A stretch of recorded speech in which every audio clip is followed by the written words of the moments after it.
ओम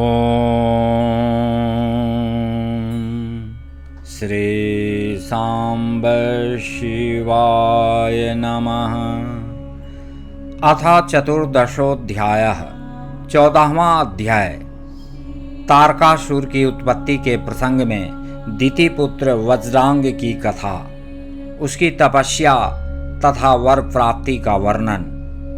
नारद जी बोले, हे विष्णु शिष्य, हे महाशैव, हे विधे, आपने यह शिवा एवं शिवजी के परम पवित्र चरित्र का अच्छी तरह से वर्णन किया। हे ब्राह्मण, तारकासुर कौन था जिसने देवताओं को दुखित किया? वह किसका पुत्र था? शिवजी से संबंधित उस कथा को आप मुझसे कहिए। जितेंद्रिय शंकर ने किस प्रकार कामदेव को भस्म किया? भगवान शंकर के इस अद्भुत चरित्र का भी प्रसन्नतापूर्वक वर्णन कीजिए। जगत से परे आदि शक्ति पार्वती ने किस प्रकार अत्यंत कठोर तप किया और अपने सुख के लिए उन्होंने शंकर को किस प्रकार पति रूप में प्राप्त किया। हे महाज्ञानी, आप मुझ श्रद्धावान तथा शिव भक्त अपने पुत्र से यह संपूर्ण चरित्र विशेष रूप से कहिए। ब्रह्मा जी बोले, हे पुत्रवर्य, हे महाप्राज्ञ, हे सुरर्षे, हे प्रशंसनीय व्रत वाले, मैं शंकर का स्मरण कर उनके संपूर्ण चरित्र का वर्णन कर रहा हूँ, आप सुने। हे नारद, सबसे पहले आप तारकासुर की उत्पत्ति को सुने, जिसके वध के लिए देवताओं ने शिव का आश्रय लेकर बड़ा यत्न किया था। मेरे पुत्र जो मरीचि थे, उनके पुत्र कश्यप हुए। उनकी 13 स्त्रियां थीं जो दक्ष की कन्याएं थीं।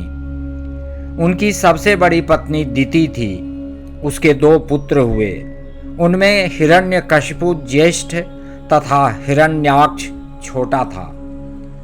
भगवान विष्णु ने नृसिंह तथा वराह रूप धारण कर अत्यंत दुख देने वाले उन दोनों का वध किया।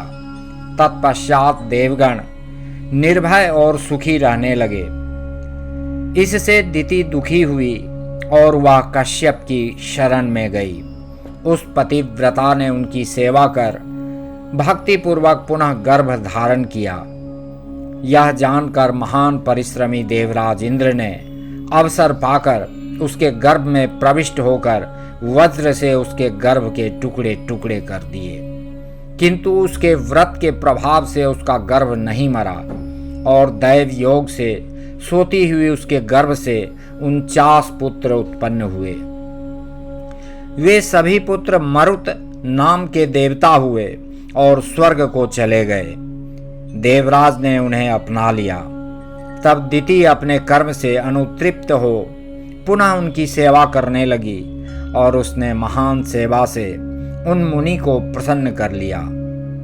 कश्यप बोले, हे भद्रे, यदि तुम पवित्र होकर ब्रह्मा के 10,000 वर्ष पर्यंत तपस्या करो तो तुम्हारे गर्भ से पुनः महापराक्रमी पुत्र का जन्म हो सकता है।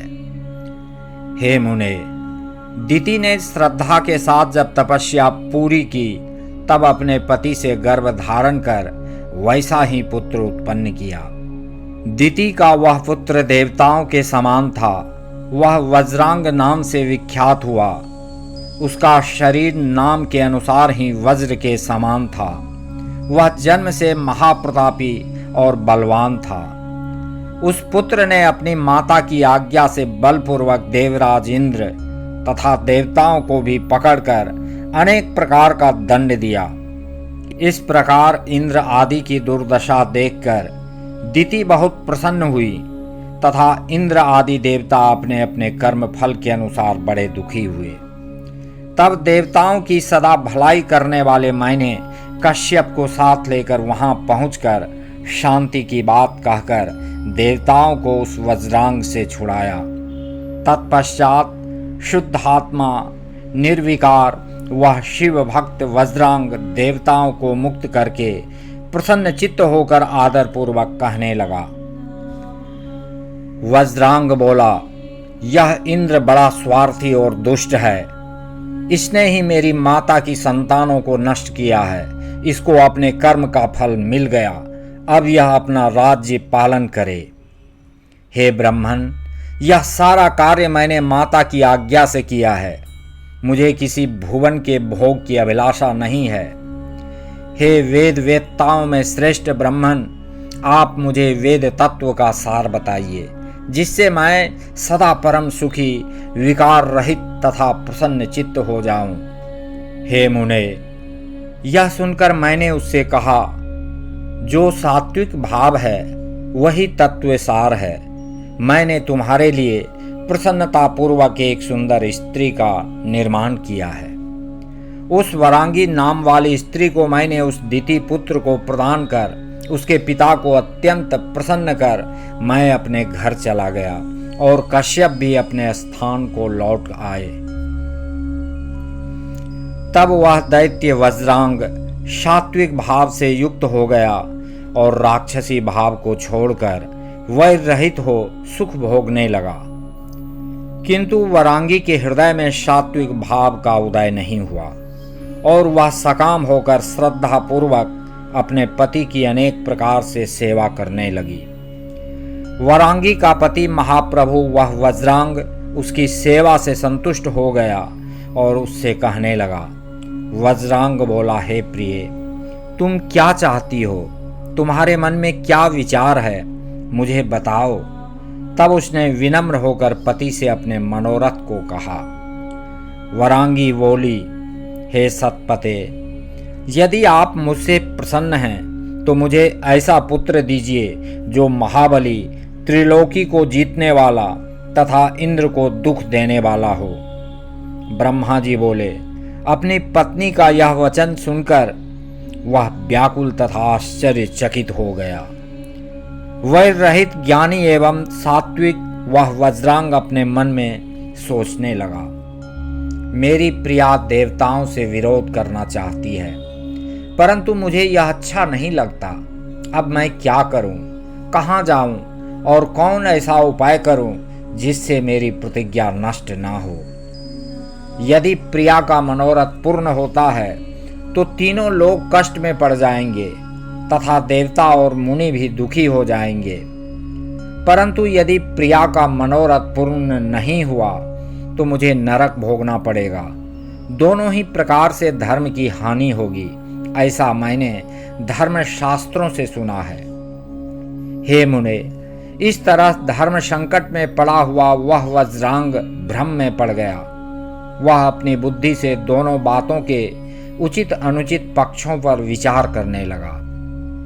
हे मुने, उस समय उस बुद्धिमान वज्रांग ने शिव की इच्छा से स्त्री की बात मान ली। उस दैत्य राज ने प्रिया से कहा, ठीक है, ऐसा ही होगा। तत्पश्चात उसने इस निमित्त जितेंद्रिय होकर मेरे उद्देश्य से बहुत वर्षों तक प्रीतिपूर्वक तप किया।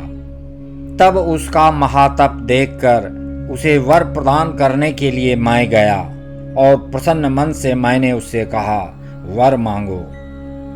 उस समय वज्रांग ने प्रसन्न हुए मुझ विभु को आकाश में स्थित देखकर प्रणाम करके नाना प्रकार की स्तुति कर प्रिया के लिए हितकारी वर मांगा।